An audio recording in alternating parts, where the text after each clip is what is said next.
Egyptians నమ్ముతున్నారు resurrection ఉందని, next గ్రీకులు నమ్ముతున్నారు రెజరెక్షన్ ఉందని, నెక్స్ట్ జూయిష్ నమ్ముతున్నారు రెజరెక్షన్ ఉందని.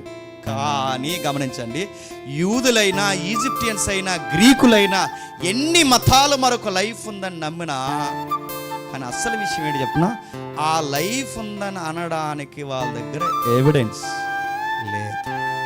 అంటే యూదులు నమ్ముతున్నారు, గ్రీకులు నమ్ముతున్నారు, ఇంకా ఈజిప్టియన్స్ నమ్ముతున్నారు, రకరకాల వ్యక్తులు నమ్ముతున్నారు. ఇంకెందుకు ఆ సాయిబాబాని నమ్మిన వాళ్ళు కూడా నమ్ముతారు.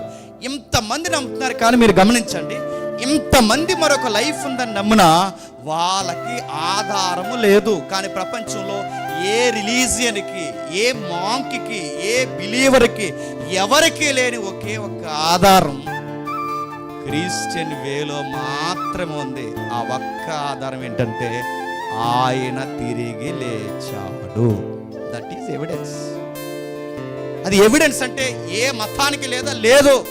ఈజిప్టియన్స్ లేదు. ఈజిప్టియన్స్లో ఏ రాజు అయినా మరణించి తిరిగి లేచాడా? ఇంకా లేగలేదు. ఆ కత్తి అలాగే ఉంది. ఇంకా రాణి లెగిసిందా? లేగలేదు. తలంత ఊడిపోయింది, పళ్ళు ఊడిపోయింది, లేగలేదు. ఈజిప్టియన్స్ లేగలేదు. గ్రీకుల్లో ఫిలాసఫర్స్ ఉన్నారు. ఎలాంటి వాళ్ళు ఉన్నారండి? అరిస్టాటిల్ ఉన్నాడు, సాక్రటిస్ ఉన్నారు. లేచారా? లేవలేదు. యూదులు, అబ్రహాము లేచాడా? దావీదు లేచాడా?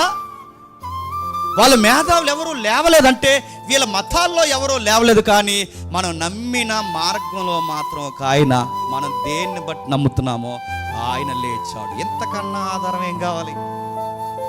ఇంతకన్నా ఆధారం ఏం కావాలంటే సైంటిస్టులు ఎవరైతే ఉన్నారో, స్టీవ్ జాబ్ కానీ ఇంకా సైంటిస్టులు ఎవరైతే ఉన్నారో, వీళ్ళెవ్వరికీ మింగుడు పడని, జీర్ణించుకోలేని ఆ మరణపు వార్తకి సమాధానం ఏంటంటే ఆయన లేచాడు.